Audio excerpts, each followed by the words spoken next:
Must be looking forward to trading. However, you're also probably aware that your knowledge is still somewhat theoretical. Over the coming videos, we will introduce you to some important terminology that you will be using throughout your trading education and put the theory you have been introduced to so far into context. You can refer back to this video and the article that accompanies it whenever you need to clarify something. Are you ready? Let's go. First of all, let's introduce you to the trading platform. The trading platform is a piece of software installed on your computer, and it is effectively your command center. You will trade using this software by using it to tell your broker what you want to buy or sell, how much you want to buy and sell, when to take your profit if the trade goes well, when to take your loss if the trade does not go well. We will teach you how to trade mostly using the MetaTrader 4 platform because it is robust and user-friendly. However, keep in mind that different platforms are used by different brokers. Most trading platforms offer similar functions, and you should find it relatively easy to adapt to each of them. You can see that this trading platform contains a chart. This is the visual representation of the price action, and we use this for our analysis. It is here that we identify trading opportunities. The vertical axis on the right-hand side is the exchange rate or the price of the currency pair. The time is along the horizontal axis. These are Japanese candlesticks. They are a method of illustrating the price movement, and they tell us a certain amount of information. First of all, the candlestick represents a period of time. If we refer to a 1-minute chart or candle, what we mean is that each candle took 1 minute to form. After 1 minute, the candle will finish forming, and then a new candle will begin. On the other hand, if we use a daily chart, this candlestick will take 1 whole day to form before a new candle begins. Candlesticks can cover almost any time period from 1 minute to 1 month. The candlestick has a body that shows us the opening price and the closing price for that period. This candlestick was going up. At the beginning of this period, the price of the euro-US dollar was 1.4000, and at the end of the period it increased, resulting in a final price of 1.4080. The color of the candlestick changes when the price moves above or below the opening price of the candlestick period. Any color can be used, and the color is set by the trader depending on their personal preference. Here in TraderMo, we use blue candles when the price is above the opening price of the candle, and orange when the price is below the opening price of the candle. So if a candlestick is blue, the price can go up or down, and the candle will remain blue as long as the price remains above the opening price.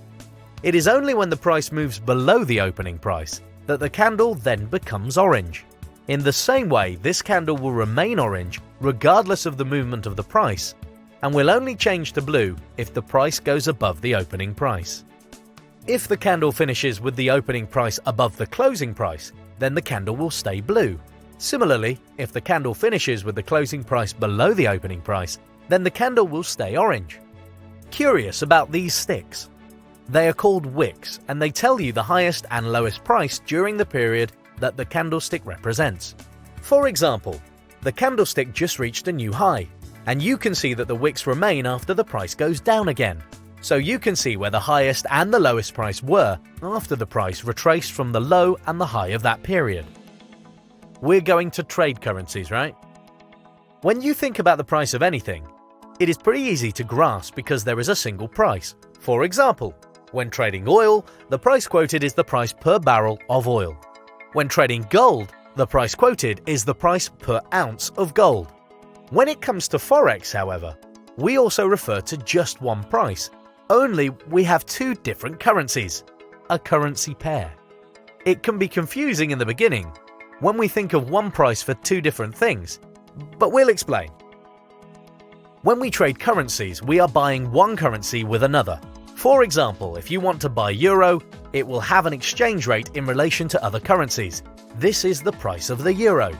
So if you have US dollars and you want to buy euro, you will buy it with a certain amount of US dollars. We refer to a currency pair when we are looking at the exchange rate between 2 different currencies in conjunction to each other, and so the exchange rate is the price. Did you notice that the prices we use have long numbers? Well, in Forex, We will use numbers with 4 decimal places, like 1.4000. The last digit is called a pip. If the price goes up by 1 pip, it will increase to 1.4001. Many brokers even include a 5th number called a fractional pip or pipette, so they publish the price as 1.40010. Do not be surprised to see 5 figures after the decimal when you are looking at the price of the currency pairs on your chart. So let's say the price of the euro to US dollar is 1.4000. This means that the cost of 1 euro is $1.4000.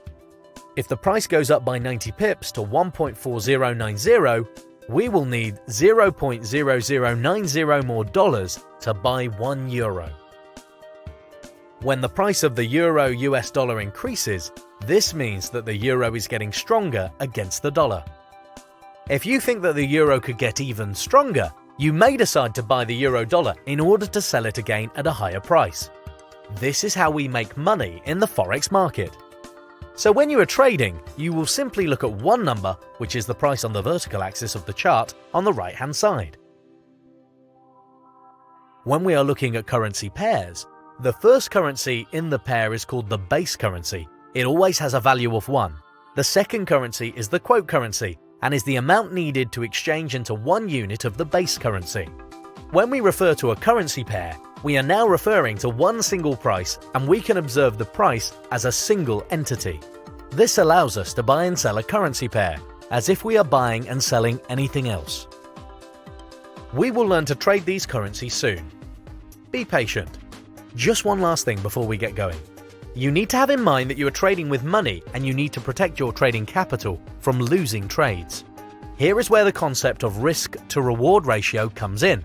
This is essentially the ratio of how much we are risking on any single trade, if the trade does not go in our favor, to how much we make if the trade does go in our favor. So, if we risk $10, then this is the amount of money we are prepared to lose. If the trade does not work out, we know exactly how much money we are risking and will not lose more than $10. If we are looking to gain $30, then this is the reward we are seeking.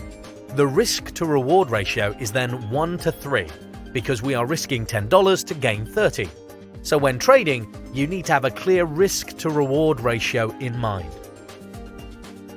This is directly connected to your profit target and your stop loss. Your profit target is the price at which you will exit the market and take your profit. You ascertain this before you actually enter into any trade, so if the trade goes well, you know how much money you will make. You must also know where you will place your stop loss. A stop loss protects you if the trade goes wrong. Let's say you entered into a trade and the trade does not work out and you start to lose money. As the price keeps going in the opposite direction to your trade, you could in theory lose your entire trading account. A stop loss is an order that will automatically close the trade once it has reached a point where you consider the loss unacceptable. Let's practice trading in a scenario where you think you're going to profit from buying the euro-US dollar currency pair. The market direction is going up. You believe it will continue going up. Don't worry, we teach you how to ascertain this in our learning path. The price is 1.4012. You decide to buy because you think the price will continue going up. At this moment, you are a bull. No offense. This is the term that describes a trader as a person who believes the price will go up. Since the market price is going up, it is said that it is bullish. Set your stop loss at 1.4000 and your profit target to 1.4080. Again, we will teach you how to set stop losses and profit targets further on in the learning path. You are in. You have entered a position. Because you are buying, you are entering what is called a long position. The price is going up, it is bullish, and you are making a profit. Good. You are doing well. You are approaching your profit target and you will close your trade once the price reaches it. It is now 1.4080, and so you close your position. You have clearly made a profit and you sell and exit the market. You are out now and have made a profit of 68 pips. Congratulations! But what happens if you lose? Let's visit another scenario where we experience a losing trade. The price is 1.4012, and you are a bull because you think it will continue going up. So you enter a position. Because you buy, you have opened a long position. Okay, the candle goes up to 1.4025, but oh no! The price is going down.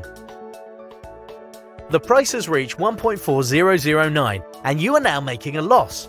Do we care? Of course not. You have a stop loss at 1.4000.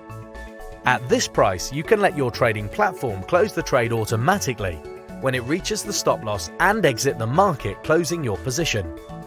You are out.